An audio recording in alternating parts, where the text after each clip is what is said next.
नमस्कार मित्रांनो, केंद्र सरकारी कर्मचारी आणि निवृत्तीवेतनधारकांसाठी एक मोठी अपडेट समोर आली आहे.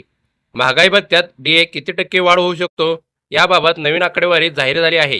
या आकडेवारीमुळे लाखो कर्मचाऱ्यांच्या पगारात वाढ होण्याची शक्यता व्यक्त केली जात आहे. मात्र नेमका किती डीए वाढू शकतो आणि सरकारचा अंतिम निर्णय कधी येणार, चला तर संपूर्ण माहिती जाणून घेऊया.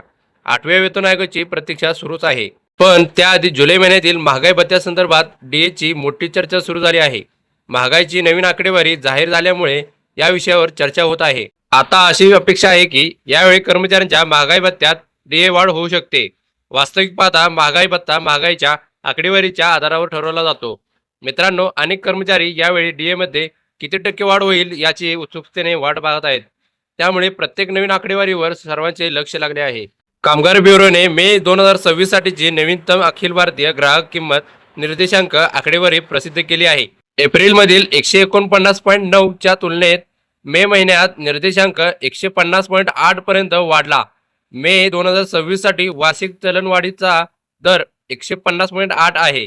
हा दर 4.72% नोंदवला गेला, जो गेल्या वर्षी मे महिन्यातील 2.93% पेक्षा जास्त आहे. सर्वात मोठे कारण म्हणजे दैनंदिन गरजेच्या वस्तूंच्या किमती असल्याचे मानले जाते. वाढत्या किमतींचा, विशेषतः अन्न आणि कपड्यांवरील किमतींचा परिणाम या आकडेवारीमध्ये स्पष्टपणे दिसून येतो. आता प्रश्न असा आहे की याचा कर्मचाऱ्यांच्या पगारावर किती परिणाम होईल? महागाई वाढली की दैनंदिन खर्चही वाढतो. त्यामुळे सरकारी कर्मचाऱ्यांच्या खरेदी क्षमतेवर परिणाम होऊ नये म्हणून महागाई भत्ता दिला जातो. महागाई भत्ता अजूनही 7व्या वेतन आयोगाच्या सूत्रानुसारच मोजला जातो. जुलै 2025 ते डिसेंबर 2025 पर्यंत.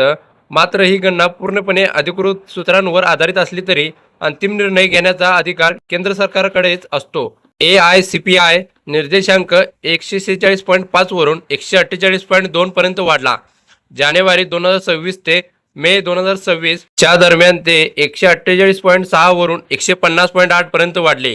या 12 महिन्यांची सरासरी सुमारे 148.63 आहे. हे प्रमाण असे येते आणि या सरासरीच्या आधारे महागाई भत्ता सुमारे 63.7% पर्यंत पोहोचू शकतो असा अंदाज आहे. शासकीय कर्मचाऱ्यांना 60% महागाई भत्ता मिळतो. या गणनेनुसार अंदाजे 3.7% वाढ दिसून येते. जर यावेळी 3% वाढ मंजूर झाली तर लाखो कर्मचारी आणि निवृत्तीवेतनधारकाच्या मासिक उत्पन्नात काही प्रमाणात वाढ होऊ शकते. येथे एक गोष्ट समजून घेणे महत्त्वाचे आहे की सरकार महागाई भत्ता डीए ठरवताना दशांश पद्धतींचा वापर करत नाही. याचा अर्थ असा की जर गणना 3.7 आली तर सर्वसाधारणपणे ते 3% म्हणून मंजूर होण्याची शक्यता आहे. अद्याप अंतिम निर्णय झालेला नाही. आम्ही अजून 2026 च्या AIPI डेटाचा वाट पाहत आहोत. जूनचा डेटा अर्थ मंत्रालय संपूर्ण गणना करून सरकारला प्रस्ताव सादर करेल. यानंतर पंतप्रधानांच्या अध्यक्षतेखाली मंत्रिमंडळाची बैठक होईल. मंत्रिमंडळाची मंजुरी मिळाल्यानंतर महागाई भत्त्याची अधिकृत घोषणा केली जाते. त्यानंतरच वाढीव डीए लागू होतो आणि थकबाकीबाबत निर्णय घेतला जातो. अंतिम निर्णय घेतला जाईल. सरकार सप्टेंबर किंवा ऑक्टोबरच्या सुमारास नवीन विकास आराखडा म्हणजे डीए अधिकृतपणे जाहीर करेल अशी अपेक्षा आहे. कृपया नोंद घ्या की महागाई भत्त्यातील वाढीबाबत अद्याप कोणतीही अधिकृत घोषणा करण्यात आलेली नाही. सध्या केवळ उपलब्ध महागाईच्या आकडेवारीच्या आधारे अंदाज वर्तवले जात आहेत. त्यामुळे कर्मचाऱ्यांनी सरकारच्या अंतिम घोषणेची प्रतीक्षा करावी. आपल्याला वाट पाहावी लागेल. जर महागाई भत्त्यात वाढ झाली तर त्याचा थेट फायदा लाखो केंद्र सरकारी कर्मचारी आणि निवृत्तीवेतनधारकांना होईलच, कारण त्यांच्या मासिक पगारात आणि निवृत्तीवेतनात वाढ होऊ शकते. तुमच्या मते यावेळी डीए 3% वाढ होईल की 4%? तुमचे मत कमेंटमध्ये नक्की सांगा. तसेच सरकारी कर्मचारी आणि पेन्शनधारकांसाठी अशाच महत्त्वाच्या अपडेटसाठी चॅनलला सबस्क्राईब करायला विसरू नका.